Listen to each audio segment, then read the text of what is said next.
yaitu mukharrij. Kata mukharrij merupakan bentuk isim fa'il dari kata takhrij atau ikhraj yang dalam bahasa Arab artinya menampakkan, mengeluarkan dan menarik. Sedangkan menurut istilah mukharrij ialah orang yang mengeluarkan atau menyampaikan atau menuliskan ke dalam suatu kitab apa yang pernah didengar dan diterima dari gurunya.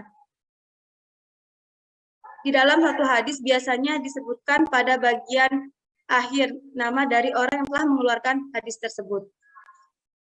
Sekian penjelasan dari saya. Kepadanya. Selanjutnya saya kembalikan ke moderator. Terima kasih kepada Saudari Miza yang telah menjelaskan istilah-istilah hadis, kemudian pengertian sanad, matan dan perawinya. Selanjutnya kita akan membahas tentang pembagian hadis ditinjau dari segi kuantitas perawi, yang mana ini akan disampaikan oleh teman kita yaitu Umi Kulsum. Kepada yang bersangkutan dipersilakan.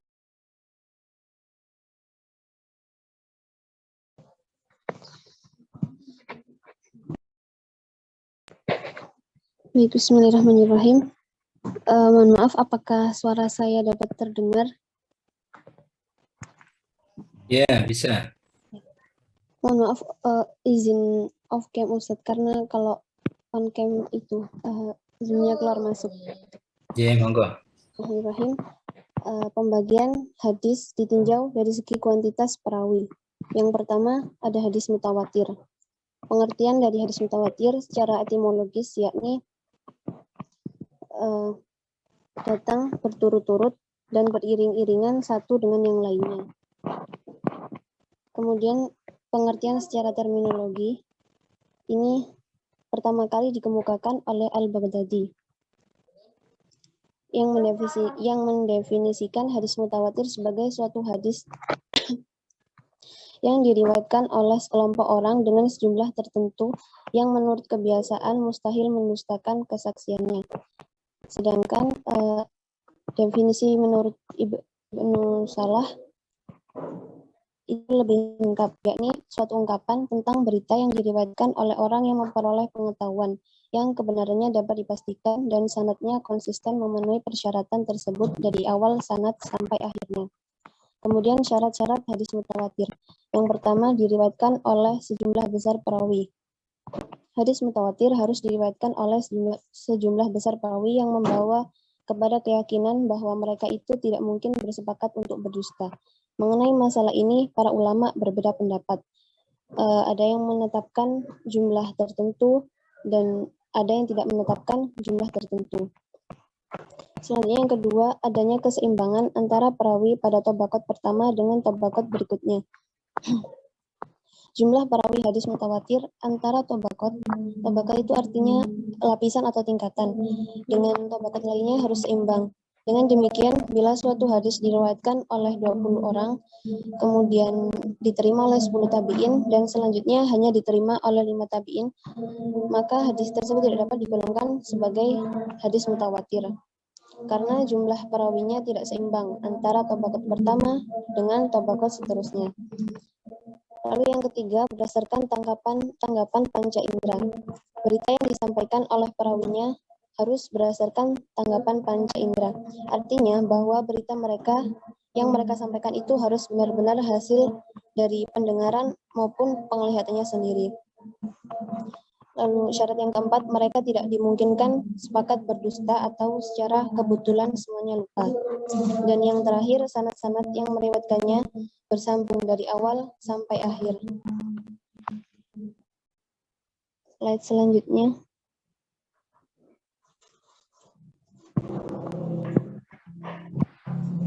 Baik, terima kasih kepada Saudari Umu Kulsum yang telah menjelaskan pembagian hadis. Intinya daripada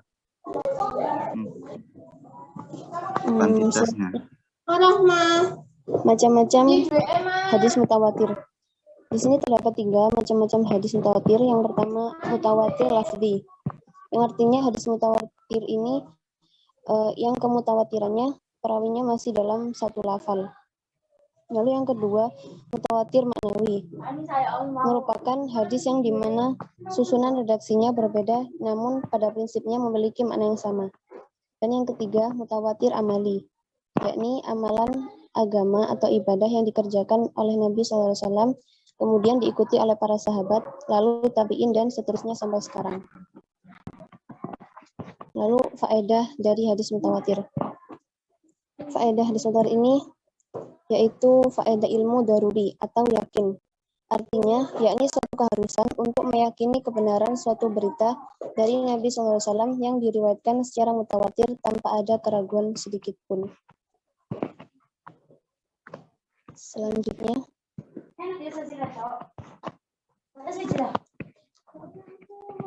kemudian yang kedua adalah hadis ahad.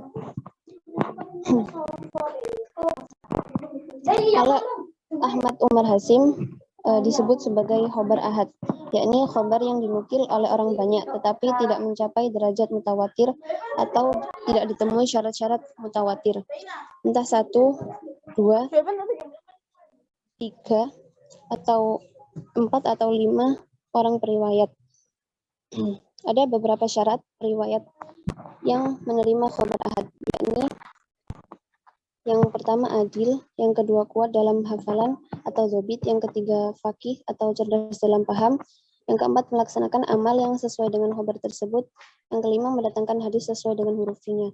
Namun hadis ini ditambah pula syarat khusus, yaitu yang pertama sanad bersambung sampai Nabi SAW, yang kedua tidak ada keraguan atau cacat sedikit pun, yang ketiga tidak bertentangan dengan sunnah masyhur baik qauliyah ataupun fi'liyah, yang keempat tidak bertentangan dengan sahabat, tabi'in, dan kitab-kitab umum, yang kelima tidak ada pertentangan atau pencelaan oleh sebagian ulama salaf, dan yang keenam hadis tersebut tidak mengandung penambahan matan dan sanad yang periwayatannya menyendiri dari segi kepercayaannya. Syarat yang terakhir ini adalah bentuk kehati-hatian para ulama dalam menerima khobar. Slide selanjutnya.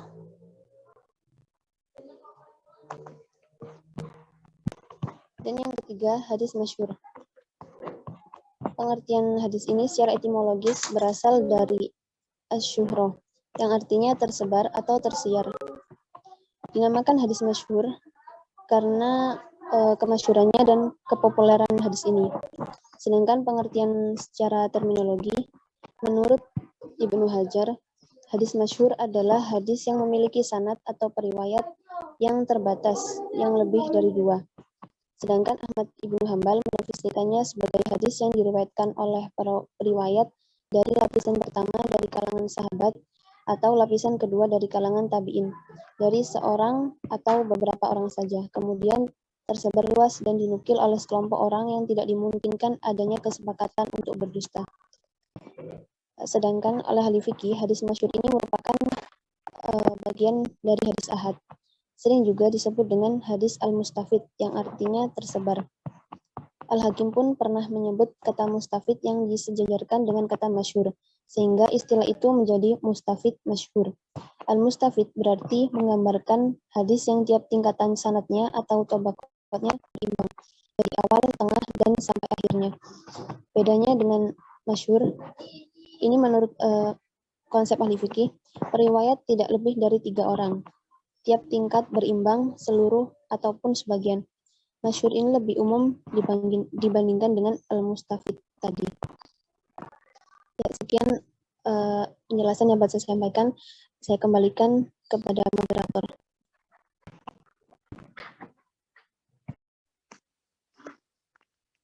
Baik, terima kasih kepada Saudari Ummul Kulsum yang telah menjelaskan materinya.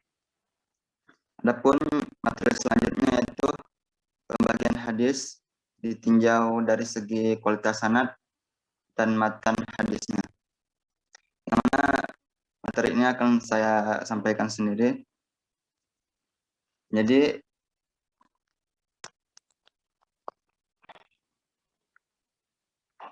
kualitas sanad matan hadis itu dibagi menjadi dua. Yang pertama ada dibagi menjadi tiga. Yang pertama ada hadis sahih, hadis hasan, dan hadis dhaif. Yang pertama itu ada hadis sahih. Pengertian hadis sahih. Kata sahih menurut bahasa yaitu sahayasihu suhan wa sahihatan wa sahahan. Yang mana artinya adalah sehat, selamat, sah, benar. Adapun menurut istilah hadis sahih merupakan hadis yang disandarkan kepada Nabi Muhammad SAW, yang mana sanadnya itu bersambung, perawinya yang adil, kuat ingatannya atau kecerdasannya, serta tidak ada yang cacat ataupun rusak. Kemudian syarat-syarat hadis sahih. Syarat hadis sahih itu ada 5. Yang pertama, sanadnya harus bersambung. Bersambung yaitu adalah tiap-tiap periwayatannya dalam sanad hadis menerima periwayatan hadis dari periwayat terdekat sebelumnya. Keadaan ini berlangsung demikian sampai akhir dari hadis tersebut. Jadi antara satu perawi dan perawi lainnya bersambung, tidak ada yang terputus. Kemudian perawinya harus bersifat adil. Adil di sini dimaksudkan yaitu seorang muslim itu harus baligh, berakal, sehat, selalu memelihara perbuatan taat dan menjauhkan dirinya dari perbuatan-perbuatan maksiat, baik itu dosa-dosa kecil maupun dosa-dosa besar. Kemudian perawi itu harus bersifat dhabit. Dhabit adalah buat hafalannya tentang apa yang telah didengar dan mampu menyampaikan hafalannya kepada siapapun dan kapan saja ia menghendaki. Ya, jadi hafalannya itu harus kuat. Kemudian tidak ada janggal ataupun syadz.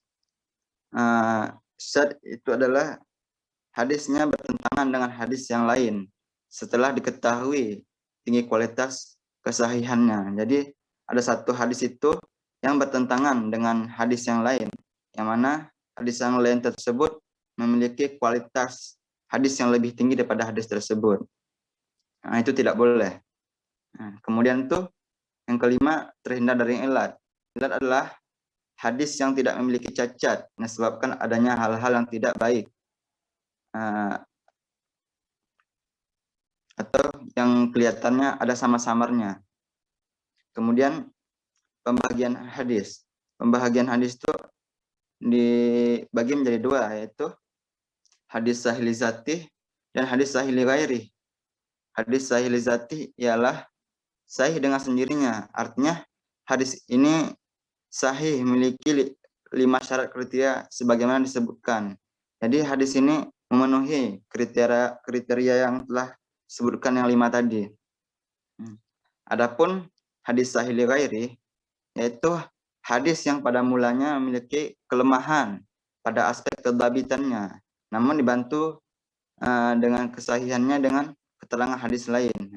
Yang mana hadis ini memiliki kekurangan yaitu dari segi kedhabitan atau hafalan daripada seorang perawi. Akan tetapi hadis sahih li ghairi dapat dibantu dengan hadis-hadis lain, yang mana hadis lain tersebut memiliki kualitas sahih yang lebih tinggi. Kemudian pengamalan daripada hadis sahih. Para ulama sependapat bahwa hadis sahih ini berada pada urutan yang tinggi sehingga dapat dijadikan hujah untuk menetapkan syariat Islam, baik itu mengenai hukum-hukum fikih maupun persoalan-persoalan akidah. Kemudian hadis hasan. Pengertian hadis hasan merupakan hadis yang dinukilkan oleh orang yang adil, tapi kurang kuat ingatannya, mutasil sanadnya, tidak cacat dan tidak ada kejanggalan. Nah, di sini ada syarat-syarat hadis hasan. Para perawinya adil, kedhabitan di bawah perawi hadis sahih, sanad-sanad bersambungan, kemudian tidak terdapat kejanggalan atau syadz, tidak mengandung ilat. Sebenarnya hadis sahih dan hadis hasan ini memiliki kesamaan ya teman-teman. Akan tapi yang membedakannya itu cuman dari segi kedhabitannya, yang mana hadis hasan ini perawinya itu memiliki tingkat kedhabitan di bawah hadis sahih. Kemudian pembagian hadis hasan. Pembagian hadis hasan juga dibagi menjadi dua, yaitu hadis hasan li dzatih dan hadis hasan li ghairi. Yang dimaksudkan dengan hadis hasan li dzatih adalah hadis hasan yang dengan sendirinya telah memenuhi persyaratan hadis hasan yang 5 sebagaimana telah disebutkan. Jadi dia itu telah memenuhi kriteria 5 syarat tadi, maka hadis tersebut bisa dikatakan sebagai hadis hasan li dzatih. Adapun hadis hasan li ghairi yaitu hadis hasan yang bukan dengan sendirinya. Artinya hadis hasan ini pada awalnya memiliki keterangan yang kurang, yang di bawah dari standarisasi hadis sahih, hadis hasan li dzatih. Namun hadis ini dapat terangkat dengan dukungan daripada hadis hasan li dzatih, yang mana hadis hasan tersebut menjelaskan hal yang serupa seperti yang dijelaskan oleh hadis hasan li ghairi. Adapun untuk pengamalan hadis hasan, sebagaimana hadis sahih menurut para ulama ahli hadis bahwa hadis hasan baik hasan li ghairi maupun hasan li dzatih maupun hasan li ghairi juga dapat dijadikan hujah untuk menetapkan suatu hukum yang mesti diamalkan.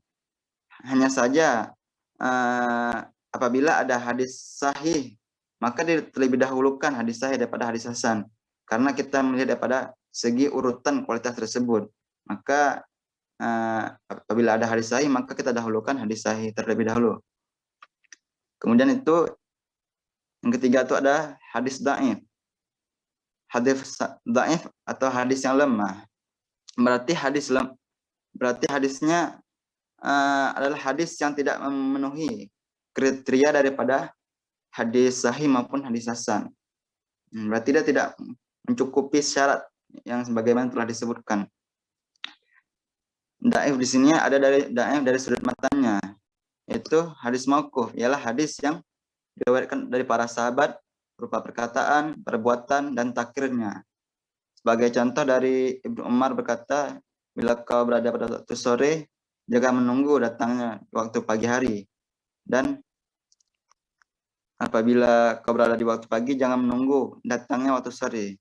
Ambillah dari waktu yang sehatmu, persediaanmu untuk waktu sakitmu, dan dari waktu hidupmu untuk persediaan matimu. Hadis riwayat Bukhari. Kemudian ada hadis maqtu'. Hadis maqtu' adalah hadis yang diriwayatkan dari tabi'in berupa perkataan, perbuatan, atau takrirnya. Contoh seperti perkataan Sufyan Ats-Tsauri, seorang tabi'in, yaitu termasuk sunnah ialah mengerjakan sembahyang 12 rakaat setelah sholat Idul Fitri dan 6 rakaat sholat Idul Adha. Kemudian dhaif dari sudut matanya. Dari sudut matanya ialah hadis yang diriwayatkan oleh para perawi yang sikah atau terpercaya. Akan tetapi kandungan hadisnya bertentangan dengan kandungan hadis yang diriwayatkan oleh perawi yang lebih kuat kesikahannya. Jadi hadis dhaif ini bertentangan dengan hadis yang lain, yang mana hadis yang lain tersebut memiliki kualitas yang lebih tinggi daripada hadis dhaif ini. Kemudian dari sudut dhaif dari satu matan, dari sudut baik sanad maupun matanya secara bergantian, yaitu ada hadis maklub. Hadis maklub ialah hadis yang terjadi mukhalafah, yaitu menyalahkan hadis lain. Yang mana hadis yang satu menyalahi hadis yang lain, bertentangan dia. Yang mana hadis yang ini bertentangan dengan hadis yang memiliki kualitas hadis yang lebih tinggi. Kemudian hadis mudarraf. Hadis mudarraf yaitu hadis yang disisipkan. Sedangkan secara istilah mudarraf ialah hadis yang dalam terdapat sisipan atau tambahan. Jadi hadis ini, hadis dhaif ini, dia ada tambahan dari beberapa perawi, mungkin ada kelemahan dalam kedabitannya sehingga menambah kata-kata misalnya dalam hadis tersebut, maka hadis tersebut bisa dikategorikan sebagai hadis dhaif dan hadis dhaif mudarraf. Kemudian hadis musahaf. Hadis musahaf ialah hadis yang terdapat perbedaan dengan hadis yang diriwayatkan oleh sikah, karena dalamnya terdapat beberapa huruf yang diubah. Pengubahan ini bisa terjadi karena pada lafaz atau pada makna, sehingga maksud hadis menjadi jauh berbeda daripada makna maksud semulanya. Jadi dalam hadis tersebut terdapat penambahan huruf ataupun kalimat, yang mana huruf dan kalimat tersebut dapat merubah makna dari tujuan yang ingin disampaikan oleh hadis tersebut. Kemudian dhaif dari sudut matan dan sanadnya secara bersama-samaan, yaitu hadis maudhu. Hadis maudhu ialah hadis yang disandarkan kepada Rasulullah SAW secara dibuat-buat atau dengan dusta, padahal beliau tidak pernah mengatakannya atau melakukan atau bahkan menetapkannya. Jadi hadis maudhu ini bisa dikatakan sebagai hadis yang palsu. Kemudian hadis mungkar ialah hadis yang diriwayatkan oleh seorang perawi yang lemah, yang bertentangan dengan hadis yang diriwayatkan oleh perawi yang terpercaya. Jadi hadis ini bertentangan dengan hadis yang lain, yang mana hadis tersebut memiliki tingkat kualitas yang lebih tinggi. Kemudian dhaif dari segi persambungan sanadnya. Yang pertama itu ada hadis mursal. Hadis mursal ialah hadis yang gugur sanadnya setelah tabi'in. Yang dimaksud gugur di sini ialah nama sanad terakhir, yakni nama sahabat yang tidak disebutkan, padahal sahabat tersebut adalah orang yang pertama kali menerima hadis dari Rasulullah SAW. Jadi terdapat perawi yang hilang dalam hadis tersebut, maka hadis tersebut bisa dikatakan sebagai hadis yang mursal. Kemudian hadis mukati. Hadis mukati ialah hadis yang gugur pada sanadnya seorang perawi atau pada sanad yang tersebut seorang yang tidak dikenal namanya. Jadi ada salah satu perawi yang mana seorang perawi tersebut tidak dapat dipercaya atau tidak dikenal silsilah hidupnya, maka hadis ini diragukan, maka dapat dikategorikan sebagai hadis yang mukati, yang terpotong hadisnya. Kemudian hadis muda'al, yaitu hadis yang mudal ialah hadis yang gugur dua sanadnya atau lebih secara berturut-turut, baik antara sahabat kepada tabi'in maupun tabi'in dengan tabi'in. Kemudian yang terakhir, pengamalan hadis dhaif. Para ulama membolehkan mengamalkan hadis dhaif ini dengan syarat hadis dhaif ini hanya diamalkan untuk fadilatul amal, yang mana hanya untuk motivasi kita dalam beribadah.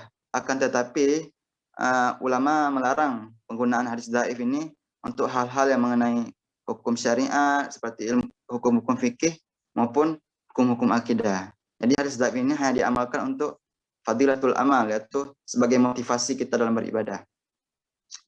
Ya, mungkin itu saja yang bisa saya sampaikan. Mungkin sebelum kami tutup, mungkin ada beberapa teman-teman yang ingin bertanya atau ada bagian-bagian yang kurang jelas atau terlalu cepat yang ingin kami ulang kembali. Para teman-teman yang ingin bertanya, kami persilahkan.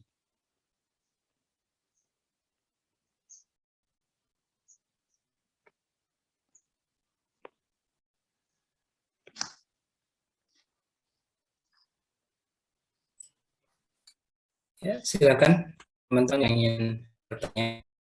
Jadi sengaja pembahasan mengenai hadis ini kita bahas ya pada kesempatan ini sebelum kita membahas nanti secara bergulir terkait dengan hadisul ahkam, ya. Harus tahu terlebih dahulu apa itu hadis, ya.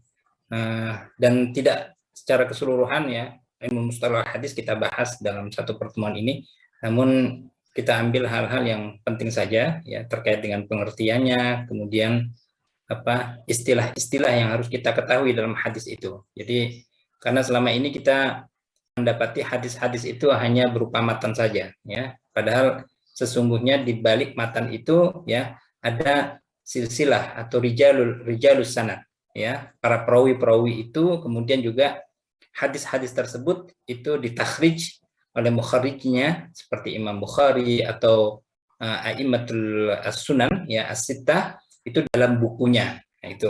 Jadi keenam buku ya hadis itu dapat kita jadikan sebagai buku induk ya. Hadis-hadis dengan berbagai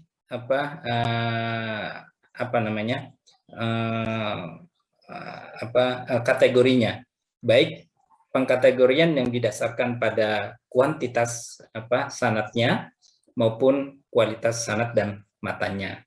Dan hal penting juga ya yang tadi disampaikan bahwa setiap hadis-hadis itu ya memiliki syarat-syarat ya di mana dapat dijadikan hujah maupun tidaknya ya, bergantung kepada keterpenuhan ya dari syarat-syarat tersebut. Tadi sudah disampaikan ya pembagian hadis dari sisi kuantitas perawinya ya. Ada dua atau ulama ada yang membagi menjadi tiga. Jadi hadis mutawatir, ada hadis ahad ya dan masyhur, ada yang mengkategorikan masyhur itu masuk dalam ahad ya. Kemudian dari sisi kualitas sanad dan matanya tadi dibagi menjadi tiga, ada yang sahih ya, ada yang hasan dan juga dhaif, di mana para ulama juga mengklasifikasikan hadis maudhu masuk dalam pembagian hadis dhaif, tapi dia dengan tingkatan yang paling rendah, bahkan ada yang menyatakan hal tersebut tidak masuk dalam kategori hadis ya. Monggo, saya kira pembahasan ini cukup penting untuk kita perdalam lebih lanjut, dan untuk itu silakan pergunakan kesempatan ini untuk bertanya. Afwan Ustadz, saya boleh menambah? Oh iya, silakan boleh. Mohon maaf ya, off cam karena sinyalnya agak Iya. Saya mau menambah tentang pembagian hadis dhaif, Ustadz. Kan dalam makalah dan dalam PPT cuman seperti dari putusnya sanad itu kan cuman disebutkan hanya 3. Saya ingin menambah lagi, itu ada lagi yang namanya mu'alaq. Mu'alaq itu apa? Yaitu hadis dhaif yang terputus di awal sanadnya atau dari guru pentahrir hadis, baik satu ataupun berturut-turut. Kemudian ada lagi itu hadis dhaif yang putusnya dari sanad yang disebut dengan hadis mudalas, yaitu menyembunyikan cacatnya sanad.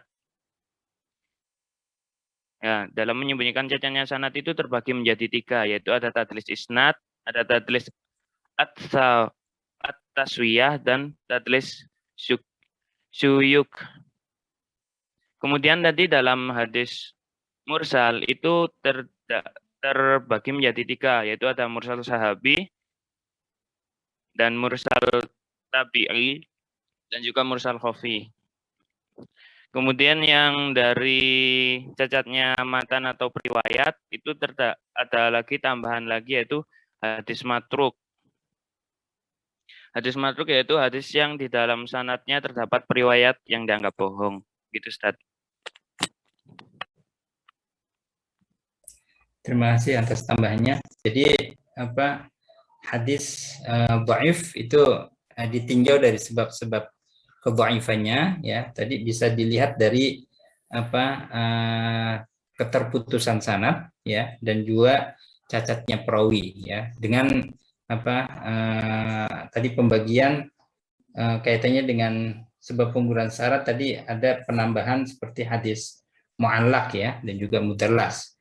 Terus yang berkaitan dengan sebab kecacatan perawi ya, ada yang cacat dari sisi keadilan, ada yang cacat dari sisi kedhabitannya. Itu ada hadis matruk ya, dan hadis syadz dan lain sebagainya, tadi sudah dijelaskan. Terima kasih atas tambahannya. Mungkin Mas Azhari atau yang lain ingin menambahkan juga?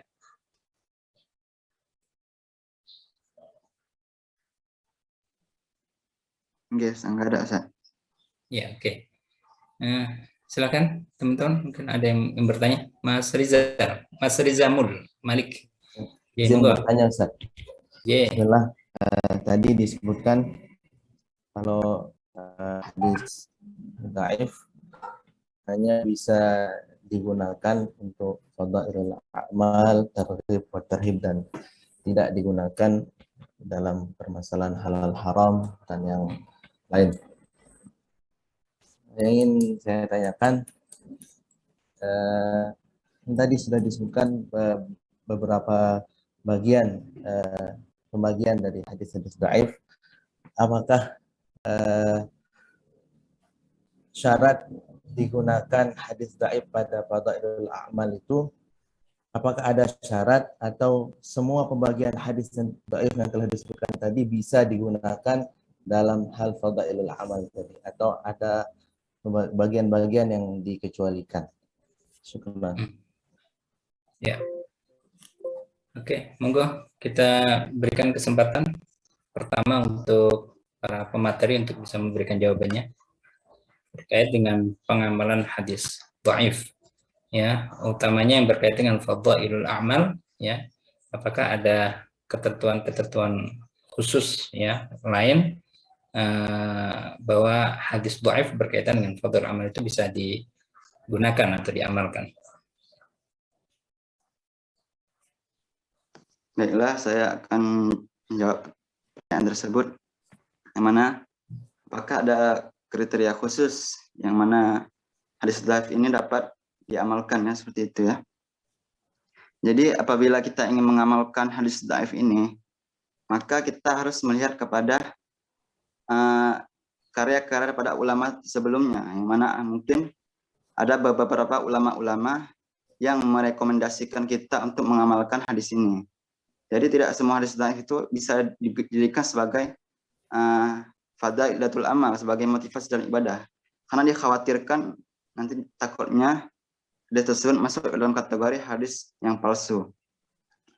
Jadi kalau kita ingin mengamalkan hadis-hadis dhaif ini, kita juga harus melihat daripada karya-karya daripada ulama-ulama terdahulu, komentar-komentar ulama terhadap hadis tersebut. Nah, mungkin teman-teman juga bisa melihat beberapa kitab-kitab yang direkomendasikan oleh para ulama hadis, yang mana kitab-kitab karya hadis dhaif yang bisa diamalkan, seperti kitab Fadilatul Amal yang ditulis oleh Syekh Maulana Zakaria Al-Kandahlawi. Mungkin di situ ada hadis dhaif yang bisa diamalkan. Jadi tidak semua hadis itu bisa diamalkan. Ya, itu saja mungkin. Mungkin teman-teman ada yang ingin tambah juga. Ya, monggo kalau ada yang menambah, teman-teman presentasi.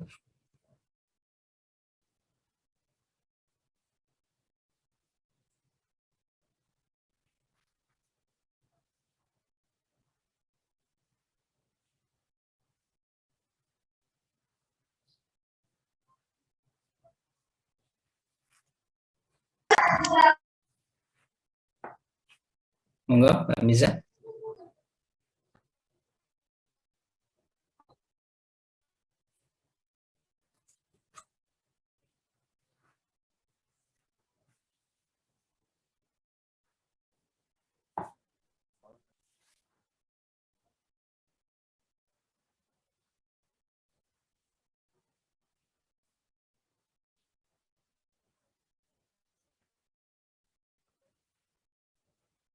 Bismillah, Rez. Cepetan jawab. Saya ingin menambahkan sedikit. Ya. Tadi kan pertanyaan dari Riza itu hadis dhaif yang boleh diamalkan dalam fadailul amal itu seperti apa gitu. Nah, ini dari buku yang saya baca, hadis dhaif yang boleh diamalkan itu hadis dhaifnya yang tidak terlalu, maksudnya dhaifnya itu bukan karena dia berbohong atau dianggap bohong. Sebenarnya kesalahannya itu nggak terlalu berat gitu. Gimana bisa diterima atau tidak? Ya, oke. Terima kasih Mas Azhari dan Mbak Miza. Jadi terkait dengan pengamalan hadis dhaif, memang para ulama berbeda pendapat mengenai hal tersebut. Ada yang melarang, ya, pengamalan hadis dhaif itu secara mutlak. Ada yang membolehkannya secara mutlak, dan ada yang membatasinya pada hal-hal yang berkaitan dengan fadhailul a'mal, ya, atau tidak berkaitan dengan hukum-hukum aqaidiyah atau hukum-hukum syar'iyah. Itu. Namun dari ketiga pendapat itu ya kemudian ulama juga memberikan beberapa penjelasan ya. Jadi ini sebagai bentuk kehati-hatian ya, bentuk kehati-hatian ya dalam menjadikan hadis sebagai hujah ya. Maka tadi Mas Azhari menyampaikan ya, dan juga Mbak Miza juga menyampaikan pengamalan hadis-hadis dhaif ya terkait dengan fadhail amal sebaiknya juga merujuk pada penjelasan daripada ulama-ulama yang sebelumnya yang mungkin memberikan mengamalkan hadis-hadis tersebut sehingga tergambar bahwa hadis itu memang layak untuk diamalkan. Dan begitu juga Mbak Miza tadi menyampaikan bahwa selama ya kedhaifan itu tidak amat sangat gitu kan ya, bisa diperbandingkan dengan hadis-hadis yang lain yang bisa memperkuat, maka dari sisi pengamalannya bisa dilakukan gitu ya, digunakan. Ya. Jadi memang ada perbedaan pendapat di sini ya, dan itu karena kehati-hatian ya para ulama dalam mengamalkan hadis-hadis dhaif tersebut. Ya. Monggo Mas Rizal masih ingin disampaikan? Jazakumullah khair. Ya. Oke.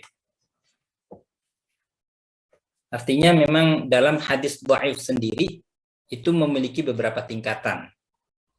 Ngoten ya. Ada yang tingkat kedhaifannya itu tidak terlalu buruk ya. Ada yang sangat buruk sekali ya, seperti hadis yang masuk dalam kategori hadis maudhu, hadis matsruq, misalkan hadis mungkar, hadis mu'allal ya, dan banyak hal tadi yang disampaikan ya, baik itu yang berkaitan dengan keterputusan sanad maupun kedhabitan maupun keadilan daripada para perawinya. Ya. Ya, monggo kita beralih pada pertanyaan yang lain. Kalau itu termasuk hadis mursal, apakah bisa digunakan dalam fadhailul amal mengingat dia mengkotik sanadnya di sahabat? Ya, itu diriwayatkan oleh berarti kalau mursal itu dari tabi'in tadi ya. Ya, dia mengkotek ya. Oke. Ya, pripun? Mungkin bisa memberikan jawaban tentang presentasi untuk hadis mursal.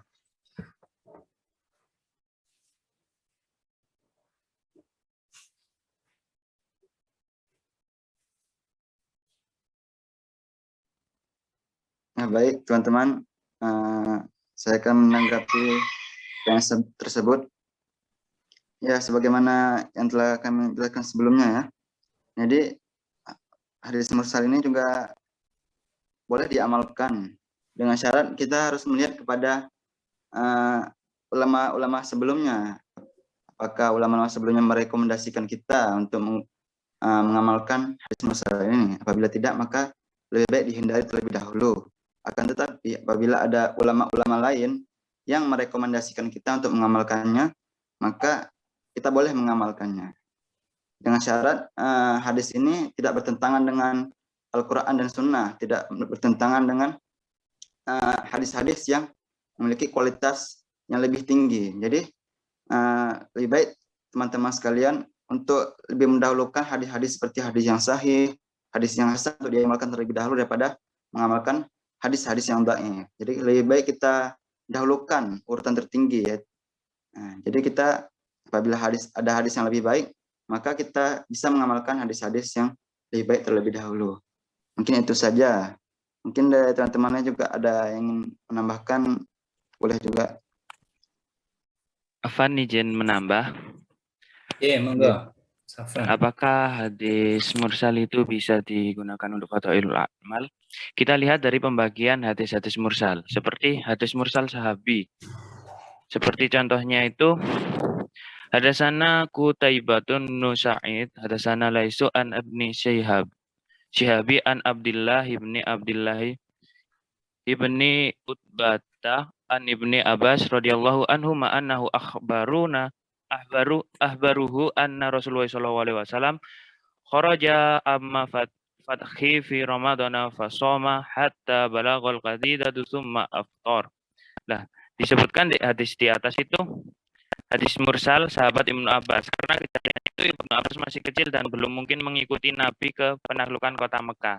Jadi dilihat dari sini tidak termasuk dalam kriteria tiga pendapat yang telah disebutkan oleh beberapa pendapat ulama, itu berarti tidak dapat diterima. Kemudian dari mursal tabi'i seperti hadasana Muhammadun Rafi, hadasana Hujain bin Musana, hadasana Laitsun an Uqaili an Ibni Syihab Sa'id bin Musayyib an Rasulullah sallallahu alaihi wasallam.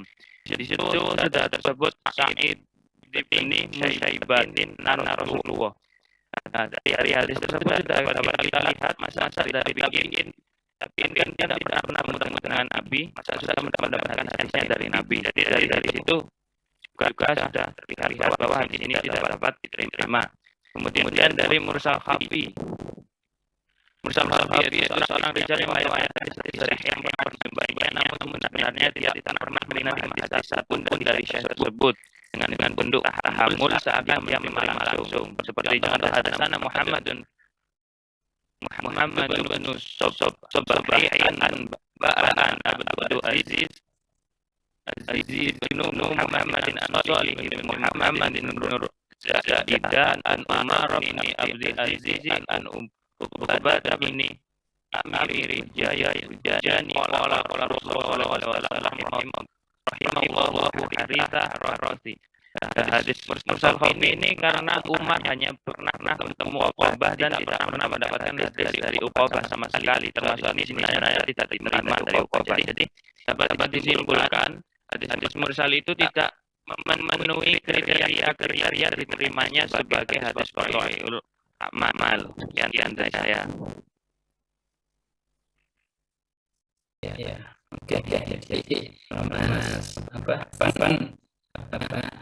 sama sekali dia tidak bisa menjadikan hujah hadis mursal yang mana sanadnya ada yang terputus, baik di Tabaqat Hakam maupun di Tabaqat Tabi'in. Bagi kita Tabi'in, jadi menjadikan itu seperti hadis maudhu atau perkataan seseorang saja yang seharusnya tidak diislamkan kepada Rasulullah sallallahu alaihi wasallam. Ya. Tadi sampaikan Mas Adi bahwa ada kemungkinan ya hadis mursal itu dapat dijadikan hujah yang berkaitan dengan fadhailul amal selama itu tidak bertentangan ya dengan secara substantifnya dengan hadis-hadis yang lain yang memiliki kandungan yang sama atau dengan Al-Quran dari ya, artinya tidak bertentangan dengan hal tersebut, maka masih dapat dijadikan hujah dalam fadhailul amal. Dan memang terkait dengan kehujahan hadis ini memang dapat banyak pendapat ya dari para ulama di sini ya. Dan kira-kira kita memang harus ketat dalam menerima tidaknya hadis mursal tersebut ya. Yang memang jadi berbeda pendapat ya antara para ulama.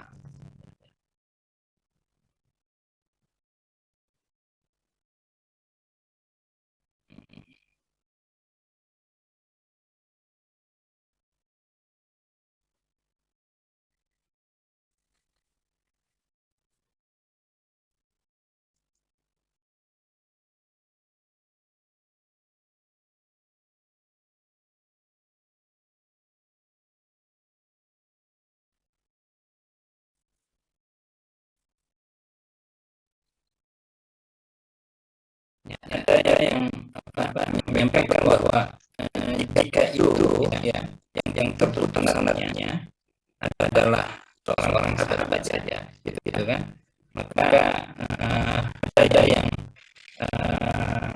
membolehkan ya ke pengamalan hadis tersebut. Tapi kalau kemudian itu diriwayatkan dari tabi'in, maka kita tidak boleh. Ya.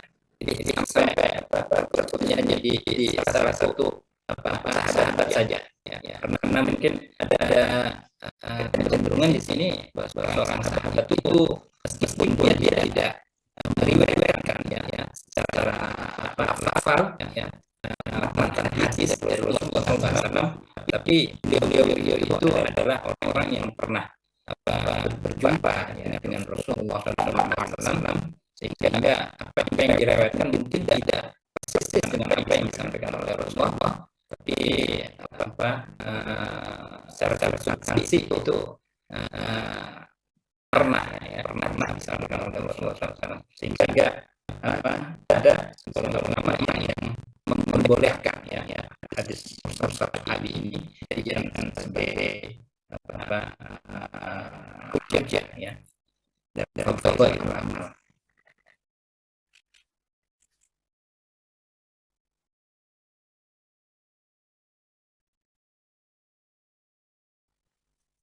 Ya itu mungkin ada masukan teman-teman yang lain. Mas Riza, Afan, Mas Azhari.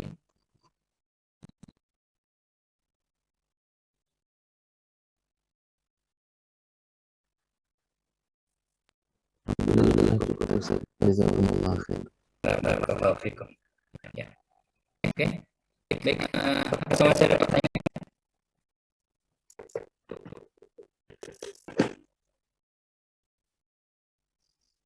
Izin menambah sedikit Ustaz. Jadi, Mengenai hadis maudhu. Jadi walaupun melakukan hadis maudhu ada nama qasid. Jadi banyak orang yang membuat hadis maudhu atau hadis palsu, tapi tujuan mereka itu berbeda. Jadi mungkin belum dicantumkan dalam kalah. Nah, jadi ada 3 kelompok yang membuat hadis maudhu. Yang pertama mungkin dari Zanadaqah atau dari orientalis atau non-muslim, yang mana mereka tuh membuat hadis maudhu untuk yuwaqi'u bidzalika syak fi qulubil nas atau fi qulubil muslimin. Jadi orang yang membuat hadis maudhu itu agar menimbulkan keraguan dalam orang-orang muslim. Kemudian ada golongan lain yang mana mereka membuat hadis palsu atau hadis maudhu itu karena hawa atau hawa nafsu mereka, seperti yang dikatakan oleh seorang syekh dari Khawarij setelah dia bertobat, inna kunna idza hawaina amran fajayyarnahu haditsan. Jadi mereka tuh kalau melihat sesuatu, kalau kita ingin sesuatu, maka mereka membuat itu sebagai hadis yang mengatakan mereka. Dan kelompok terakhir adalah orang-orang yang membuat hadis maudhu tapi hisbah. Tujuan mereka baik untuk Allah Subhanahu wa taala. Sebagaimana yang dilakukan oleh Muhammad Marzuki. Dia buat hadis tentang fadilah surat, hadis palsu tentang fadilah surat. Kemudian ketika ditanya kenapa dia melakukan hal tersebut, maka dia menjawab,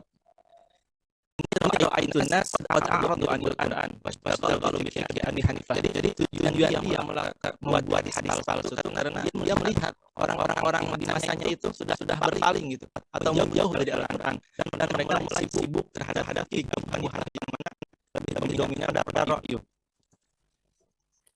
Saya pikir dan ada pertanyaan saya Ustaz, ingin bertanya. Oke. Pertanyaannya itu bagaimana cara kita mengetahui hadis maudhu, dan kalau ada metode untuk mengetahuinya, apa saja metode yang dapat dilakukan untuk meneliti hadis maudhu. Bukan Ustaz. Oke. Terima kasih. Ini Ramadan tadi sudah menambah tentang sebab-sebab ada adanya hadis maudhu ya. Tapi juga tanya bagaimana mengetahui tanda-tanda hadis maudhu. Biasanya saya tambahkan tadi jelaskan Bang Salman ini. Baru bertanya. Oke, jadi memang untuk hadis maudhu yang melatar belakangi apa dikatakan hadis maudhu tadi. Yang memang itu hadis yang disandarkan pada Rasulullah ya. Tapi itu adalah sebuah kedustaan ya, sebuah bohongan. Meskipun niatnya baik ya, ada yang baik juga ya. Ada yang dimasukkan oleh para musuh Islam, ada orang golongan Islam sendiri, tapi karena kepentingan golongan politik ya yang disampaikan hadis maudhu. Ada juga memang ada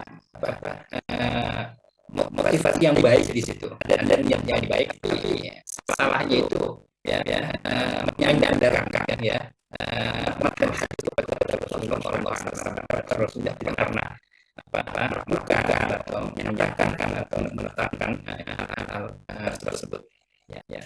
Dan pertanyaannya adalah bagaimana kita bisa mendeteksi ya hadis maudhu tadi ya masalahnya ya tanda-tanda apa saja kira-kira.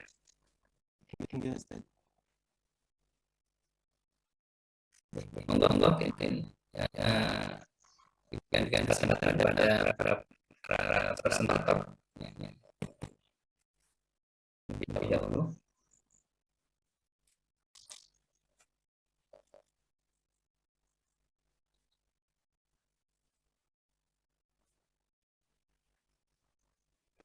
Baik, teman-teman, saya ingin coba untuk memberikan tanggapan pada pertanyaan dari Mas Salman ya. Jadi mungkin untuk mendeteksi hadis maudhu ini mungkin kita juga bisa melihat pada syarat-syaratnya juga ya. Jadi apakah hadis ini memenuhi syarat-syaratnya karena tidak memenuhi standarisasi hadis, yang mana karena hadis sahih dan hadis yang hasan ini memiliki 5 syarat yang tersebutkan kan. Jadi kalau memang tidak memenuhi syarat, jadi hadis ini sering dikatakan oleh hadis dhaif. Pun untuk mendeteksi apakah hadis ini maudhu, kita juga bisa melihat sanksi pada hadis tersebut.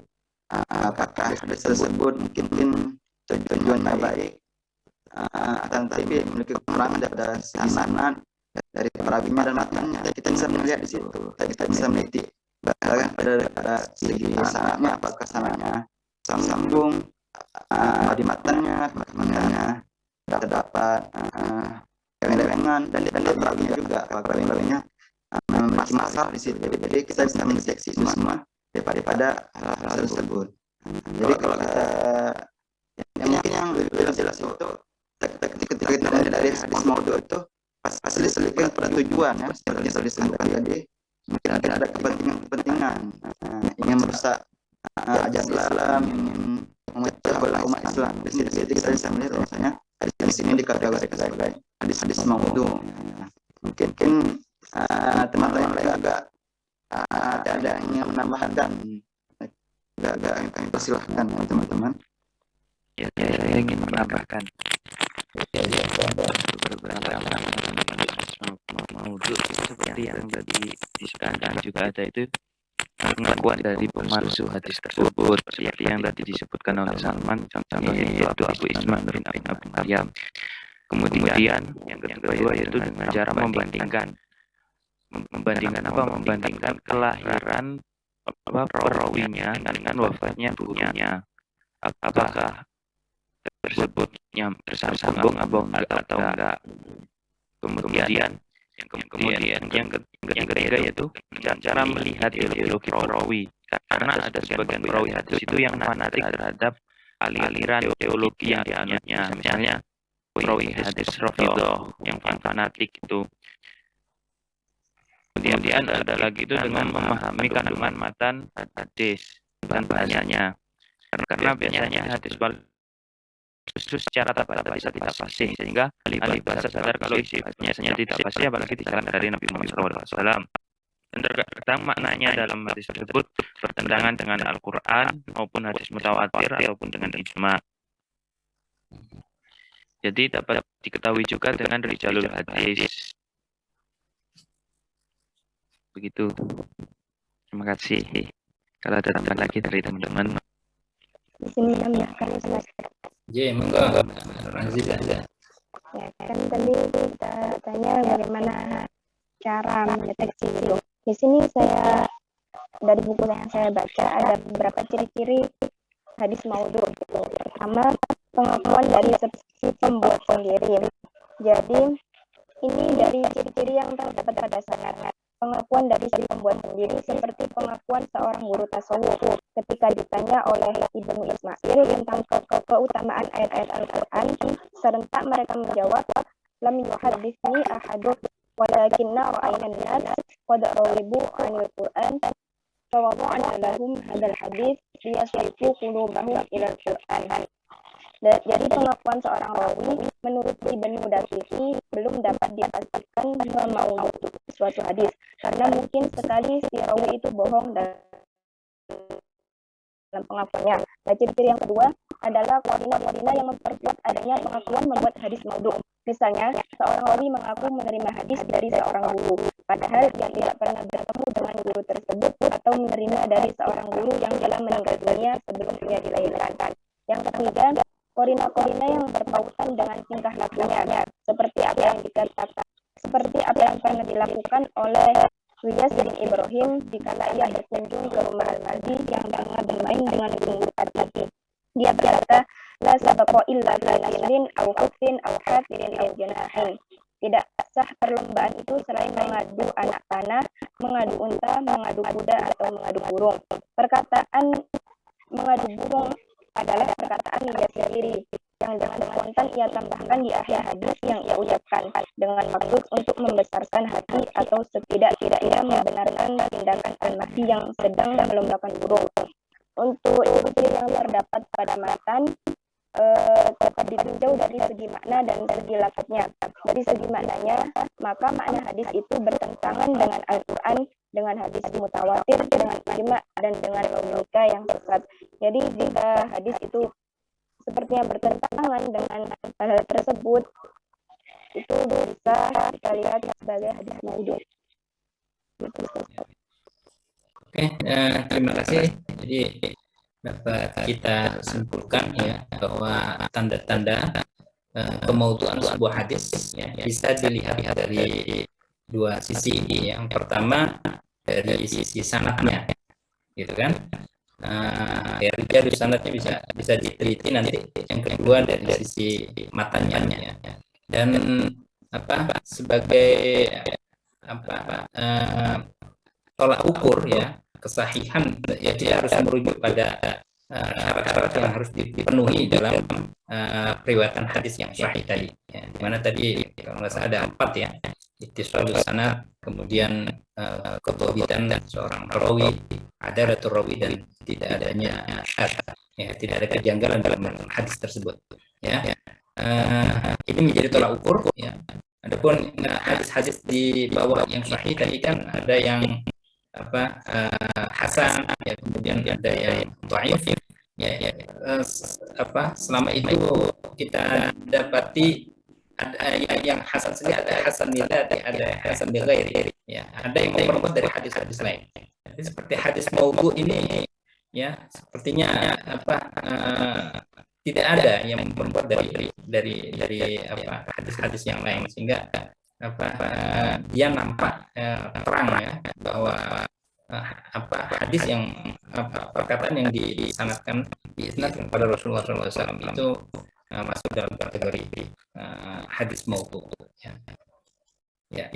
Jadi sebenarnya kita tidak pernah melarang siapapun untuk berbicara kebaikan tentang Islam ya. Tapi ketika kata-kata itu diisnadkan kepada Rasulullah, ini menjadi masalah. Mungkin secara substansi benar yang disampaikan itu ya, tapi mengisnadkannya kepada Rasulullah ya, ini yang bermasalah gitu ya. Dan Rasulullah kan mengancam ya kepada mereka yang mengisnadkan perkataannya ya kepada Rasulullah, padahal itu datang dari hawa nafsunya sendiri ya. Ini sama seperti kalau kita berbicara tentang Al-Quran, maka Al-Quran ada dari sisi kemutawatiran ayat-ayatnya ya, itu memang kalam Allah Subhanahu wa taala. Tapi penjelasan mengenai kalam-kalam Allah itu ya bukanlah bagian daripada kalam Allah itu sendiri, tapi itu adalah penafsiran yang disampaikan oleh para ulama. Jadi memahami tentang tafsir ya boleh-boleh saja, tapi menyatakan bahwa penafsiran itu adalah sesuai 100% ya dengan apa yang disampaikan Allah Subhanahu wa taala. Nah, ini tidak diperbolehkan, ya. Oke. Ya, saya kira itu. Apakah masih ada tambahan?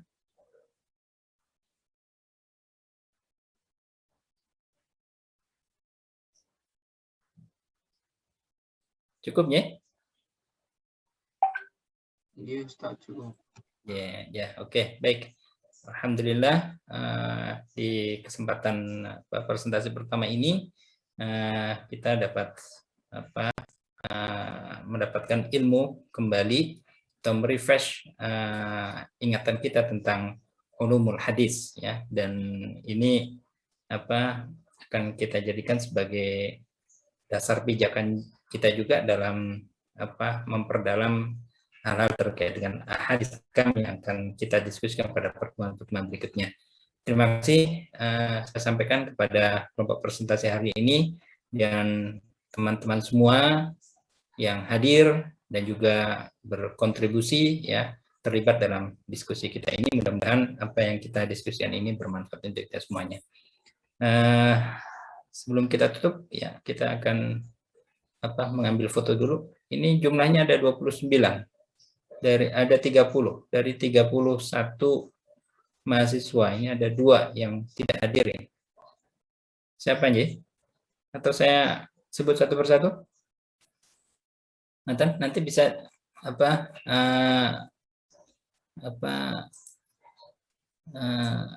nanti bilang hadir gitu ya. Oke. Baik. Mulia Azhari hadir, Ustaz. Akramun Nisa Hadir, Ustaz. Rifqah Hadir, Ustaz. Yolan Hadir. Ulfi Hadir, Ustaz. Ufiqah Hadir, Ustaz. Afan Hadir, Ustaz. Rizamul Malik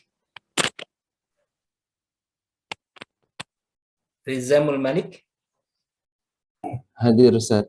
Miza Hadir, Ustaz. Sulistiani Hadir, Ustaz. Idham Hadir, Ustaz. Hadir. Syarifi Hadir, Ustaz. Ummi Kulsum Hadir, Ustaz. Oktana Hadir, Ustaz. Nabila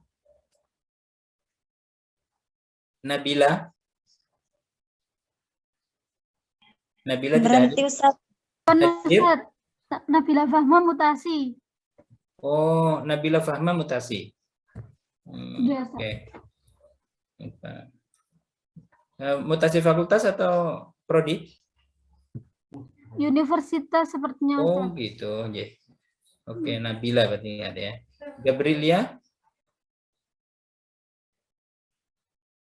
Gabrilia? Hadir, Ustaz. Hadir.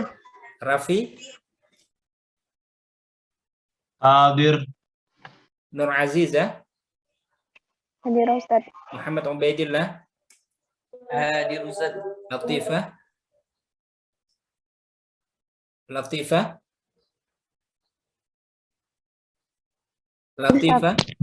Hadir, Ustaz. Syera?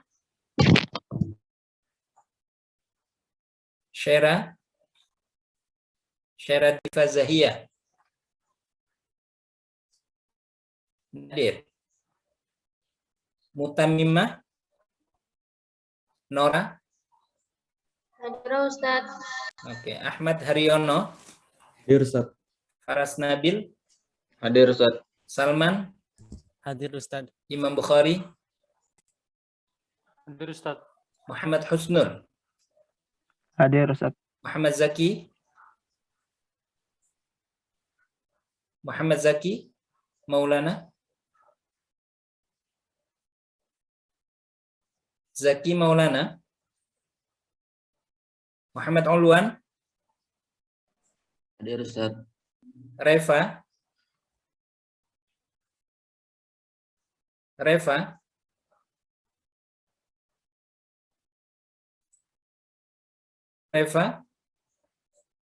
Loh, ini ada 3, ini ada 30, 29. Oh, Syera hadir. Reva hadir? Reva hadir Ustaz. Oke, berarti yang tidak ada Syera ya? Oh, Syera ada. Muhammad Zaki Maulana.